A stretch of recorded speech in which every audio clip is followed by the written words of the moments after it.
back to Big TV. If you have not hit that like and subscribe button already, go ahead and do that for me right now. Now, you see the title of the video, you see the thumbnail, you see my pretty fucking face, right? Alright.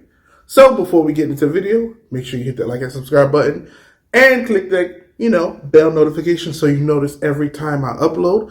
We almost to 1,000 subscribers, which means YouTube can finally pay me all the money they owe me and I can give it to y'all. Or maybe not. I'll keep it. I don't know. You tell me. But let's get into the video.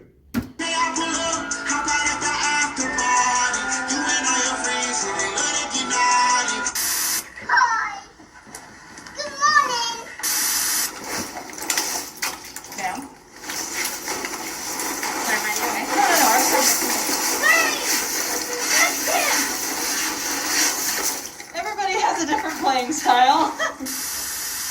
Fun. F is for friends who do stuff together. U I actually got a friend that likes otters, and shout out to him.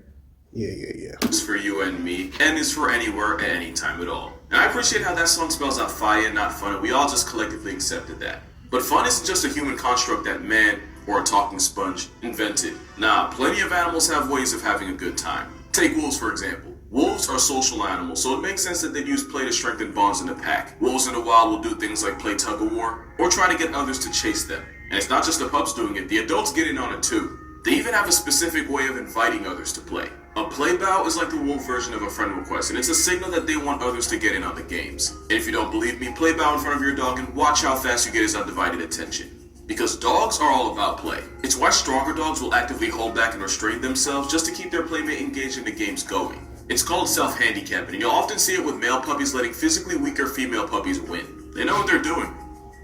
They know, and if you've ever had a girlfriend, you do too. I'll tell you what, coyotes sure do. But adult wolves rarely self-handicap because they rarely nerf themselves on purpose. But I'll tell you one thing dogs did get from wolves. Fetch. That's right, we didn't come up with that.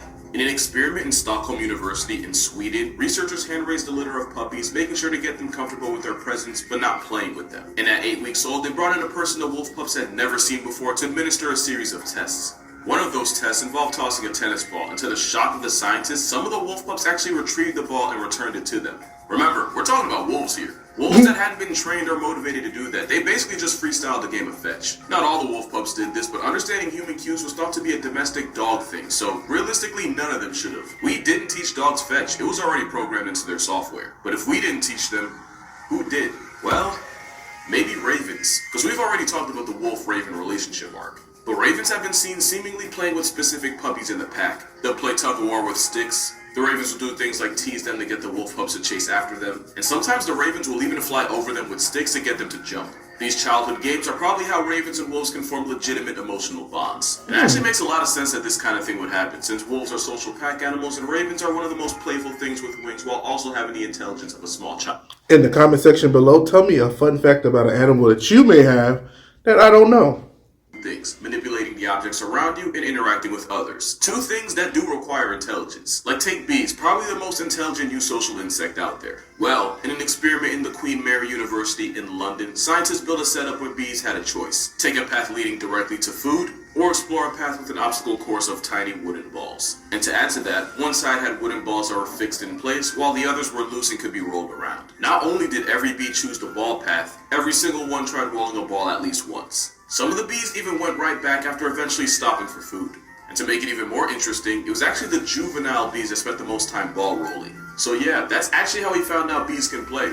But the question is, what other insects can? Well, we can probably rule out ants, and here's why. It's not because they're not smart enough to goof off and play games. It's because they probably get murked by the queen before they have enough time to figure it out. Because an ant colony runs like an efficient engine, and any part not doing their part gets turned into past tense. And queen ants are crazy cutthroat, like to the point where they'll actively sabotage their own colony just to keep themselves higher in power. The trade-off is, the ant colony is a militia that's capable of cutting down animals hundreds of times their size. And in a game like the Ants Underground Kingdom, you get to personally watch an ant colony overwhelm threats like mantises, eviscerate spiders, and even flex on lizards. And this isn't just a game mechanic. There are actual ants out there that'll go out of their way to meal prep spiders.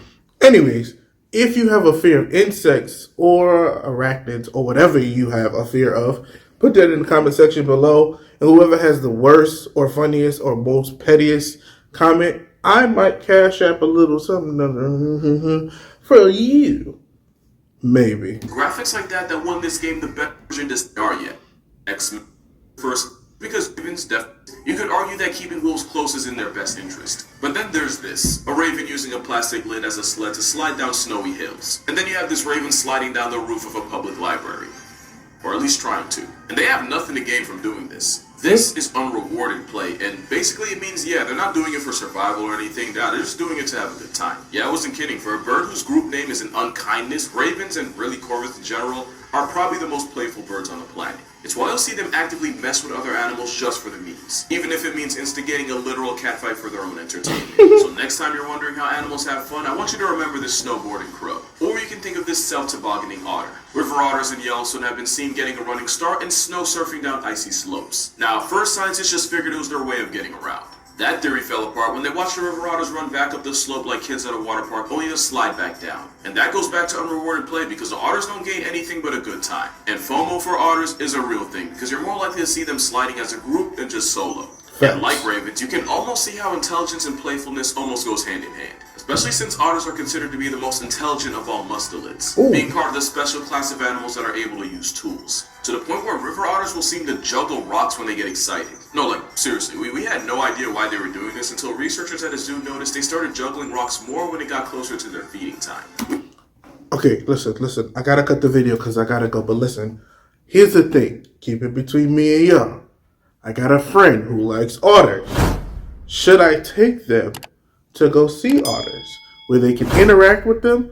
Or should I just be like all you fucks and say fuck that? Me have couple, I'm a friend. A top scam, a grab.